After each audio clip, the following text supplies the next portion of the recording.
రాష్ట్రంలో అరాచక పాలన నడుస్తోందన్నారు నల్గొండ ఎంపీ గుత్తా సుఖేందర్ రెడ్డి. పండగలు, పబ్బాలు, గెలుపు సంబరాలు తప్ప ప్రజలకు టీఆర్ఎస్ చేసిందేమీ లేదని ఫైర్ అయ్యారు. డబుల్ బెడ్రూమ్ ఇళ్ల పేరుతో కేసీఆర్ ప్రజలను మోసం చేస్తున్నారని ఆరోపించారు. రైతులను ఆదుకోవడంలో సర్కార్ పూర్తిగా విఫలమైందన్నారు సుఖేందర్ రెడ్డి. నల్లగొండ జిల్లాలో తీవ్రమైనటువంటి కరువు పరిస్థితులున్నా రాష్ట్రం స్పందించడం లేదు.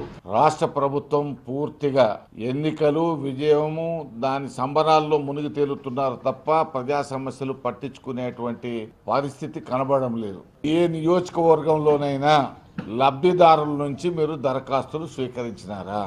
ఏ నియోజకవర్గంలో అయినా ఈ గ్రామాలలో మేము డబుల్ బెడ్రూమ్ ఇండ్లు నిర్మిస్తామని ప్రకటించినారా? నియోజకవర్గానికి 400 ఒకసారి చెప్పినారు. ప్రజలను మోసం చేసే కార్యక్రమం ఏదైతే మీరు చేస్తున్నారో అవే ఉరితాళ్లుగా మీకు మారబోతాయి.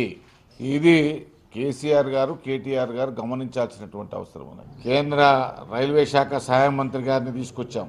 మొత్తం రైల్వే లైన్ ఎమ్మటి తీసుకుపోయినాం. కొన్ని మార్పులు చేర్పులు చేయించి రాష్ట్ర ప్రభుత్వం నుంచి కేంద్ర ప్రభుత్వానికి రైల్వే బోర్డుకు పంపించినాం.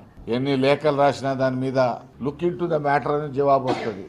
ఈ లుక్ ఇన్ టు మ్యాటర్ జవాబులు తప్ప ఈ రైల్వే బడ్జెట్ లో వచ్చేది ఏం లేదు.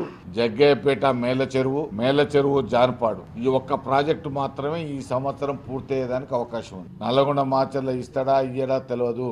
కొత్తగా పీపీఏ ప్రాజెక్టులు తీసుకోవాలనేటువంటిది రాష్ట్ర ప్రభుత్వం, కేంద్ర ప్రభుత్వం అంగీకరించింది. అంటే 50% రాష్ట్ర ప్రభుత్వం, 50% కేంద్ర ప్రభుత్వం పెట్టుకోవాలా. అది గతంలో కాంగ్రెస్ ప్రభుత్వంలో 2-3 ప్రాజెక్టులు తీసుకున్నారు.